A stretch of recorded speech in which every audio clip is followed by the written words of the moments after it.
ಈ ಬಡಿದಾಟ ಆಗ್ತಾ ಇರ್ತವೆ. ಈಗಂತೂ ತುಂಬ ದೊಡ್ಡ ಮಟ್ಟದ ಚರ್ಚೆಗಳೇ ನಡೀತಾ ಇರ್ತವೆ, ಒಬ್ರಿಗೊಬ್ಬರು ವಾಗ್ದಾಳಿಗಳು ಮಾಡ್ತಾ ಇರ್ತಾರೆ.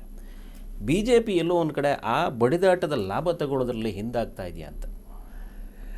ಇಲ್ಲ, ಇದು ಮಾಡ್ತಾ ಇದ್ದೀವಿ. ಇಲ್ಲ, ಪ್ರಬಲವಾಗಿ ಹೇಳಬೇಕು ಅಂದರೆ ಪ್ರಬಲವಾಗಿ ಚೆನ್ನಾಗಿ ಮಾಡ್ತಾ ಇದ್ದೀವಿ. ಅಂದರೆ ದಿನಕ್ಕೆ ಏನಾಗಿದೆ ನಾಗರಾಜ್ ಅವರೇ, ಪ್ರತಿದಿನವೂ 2-3 ಹೊಸ ಇಶ್ಯೂ ಬರ್ತದೆ.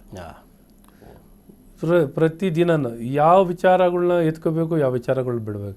ಪ್ರತಿದಿನ ನೀವು ನೋಡಿ, ಪ್ರತಿದಿನ ಒಂದೇ ದಿನಕ್ಕೆ 4 ಇಶ್ಯೂ ಬರ್ತದೆ, 2 ಇಶ್ಯೂ. ಒಂದನ್ನು ಮುಚ್ಚೋದಕ್ಕೆ ಇನ್ನೊಂದು ಕಡೆ ಬೆಂಕಿ ಇಡ್ತಾರೆ ಅಂತ ಅವ್ರು ಬೇಕು ಅಂತಾನೆ. ಬರುತ್ತೆ. ಇವಾಗ ಒಂದು ಇಶ್ಯೂನ ಡೈವರ್ಟ್ ಮಾಡೋಕೆ ಇನ್ನೊಂದು ತೆಗೆಯೋದು, ಇನ್ನೊಂದು ತೆಗೆದು ಅದನ್ನು ತೆಗೆಯೋದು, ಇದನ್ನು ಬಿಟ್ಟು ಇನ್ನೊಂದು ಮಾಡೋದು. ಹೇಗಾರು ಮಾಡಿ ಇಶ್ಯೂಗಳನ್ನ ಡೈವರ್ಟ್ ಮಾಡೋಕ್ಕೂ ಟ್ರೈ ಮಾಡ್ತಾರೆ. ಮತ್ತು ಅವ್ರ ತಪ್ಪುಗಳನ್ನ ಮುಚ್ಚಾಕೊಳ್ಳೋಕೆ ಇನ್ನೊಂದು ಕಡೆ ಗಮನ, ಇನ್ನೊಂದು ಕಡೆ ಹರಿಸೋಕ್ಕೂ ಪ್ರಯತ್ನವನ್ನು ಮಾಡ್ತಾ ಇರ್ತಾರೆ. ಈ ರೀತಿ ಇವರು ಎಕ್ಸೀಸನ್ಡ್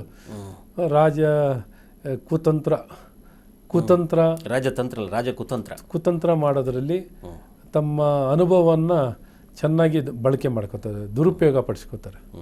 ಸೊ ಈ ರೀತಿ ಮಾಡೋ ಮೂಲಕ ಆತ್ಮವಂಚನೆ ಮಾಡ್ಕೊಂಡು ಬದುಕ್ತಾ ಇರ್ತಾರೆ. ಏನು ಆತ್ಮವಂಚನೆ ಯಾತಕ್ಕೆ ಬರಬೇಕು ಇವ್ರು ರಾಜಕೀಯಕ್ಕೆ ಕೇಳಿ? ಯಾವ ಉದ್ದೇಶಕ್ಕಾಗಿ ಬರಬೇಕು? ಬಂದ ನಂತರ ತಮ್ಮ ಉದ್ದೇಶ ಮರೆತು ರಾಜಕೀಯದಲ್ಲಿ ಇರೋವಂಥದ್ದು ಏನಿದೆ ಇವರಿಗೆ? ಆ ಸ್ಪಷ್ಟತೆ, ಆ ನೈತಿಕತೆನೇ ಇರಬೇಕು. ಇಲ್ಲದೇ ಏನೋ ಸುಮ್ಮನೆ ಏನೋ ಒಂದು ಮಾಡಬೇಕು, ಮಾಡ್ತಾ ಹೋಗ್ತಾ ಇದ್ದಾರೆ.